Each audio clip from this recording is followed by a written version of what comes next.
Hey guys, so over the last few videos I've covered acronyms related to our energy expenditure and needs.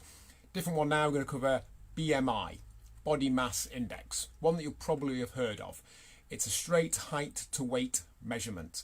It is your weight in kilos divided by your height in meters squared. Or if you want to make it look at it a different way, weight in kilos divided by height in meters divided by height in meters.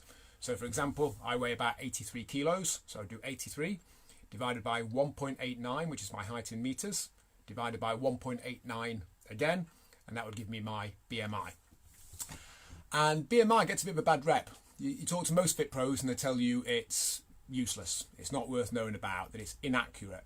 And often the phrase that is used is that it puts down bodybuilders and rugby players as being obese. And I used to say that because it sounded about right. Plus my BMI wasn't high, but at that point it was the top end of what was recommended. And actually when you look at it, firstly, what percentage of the population are bodybuilders or rugby players? I don't have any cast iron stats on that, but I would guess it's definitely single digit percentage, probably 1%. Let's say 1% of the population are bodybuilders and rugby players. So if it's only not good for bodybuilders and rugby players, then by definition, it's good for 99% of the population. The next question you would ask is, out of said bodybuilders and rugby players, what proportion of those does it give a false reading for? So what proportion of those people who are given an obese BMI aren't obese? So you're a bodybuilder or a rugby player, probably more likely a rugby player, you've got an obese BMI, and if you take your body fat percentage, you're not obese. Some, sure, because they'll have high muscle mass, but I would actually estimate that the majority of rugby players who had an obese BMI were at the very least in the overweight category from body fat, if not potentially obese.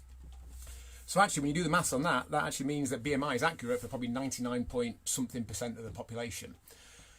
And sure, it's not the best tool that there is to work out someone's weight and what it should be, and there are other aspects to our health than just a height weight comparison, of course, but as a simple tool that you can use quickly to give you a rough idea of where your weight might ideally be, because ultimately you can do whatever you want with your weight. You can have a BMI of 15 or 50, 50 is pushing it.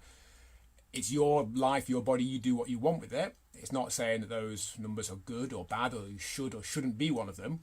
But in terms of what your weight is compared to maybe an ideal, BMI will give you a pretty good idea. It won't be far off. If it says that you're in the overweight category, I'd be willing to bet my house that you're carrying a reasonable degree of excess body fat. If it says you're in the obese category, I'd be fairly confident if you took a body fat percentage measurement, then it would also put you down as obese.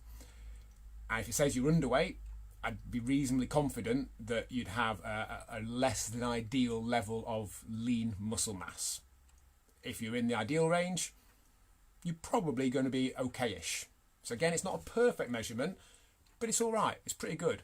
If you don't have access to something that can work out your body fat or more accurate things than that, then it's a really simple tool. Again, weight in kilos. If you're not sure what that is, if you know what it is in stone, just Google it. Google 15 stone in kilos. It's about 95, FYI. Divide it by your height in meters. If you don't know what that is, just Google it. You probably know your height in feet and inches. I'm 6'2.5". That's 189. If I Google 6'2.5" in centimeters, it will give me straight away.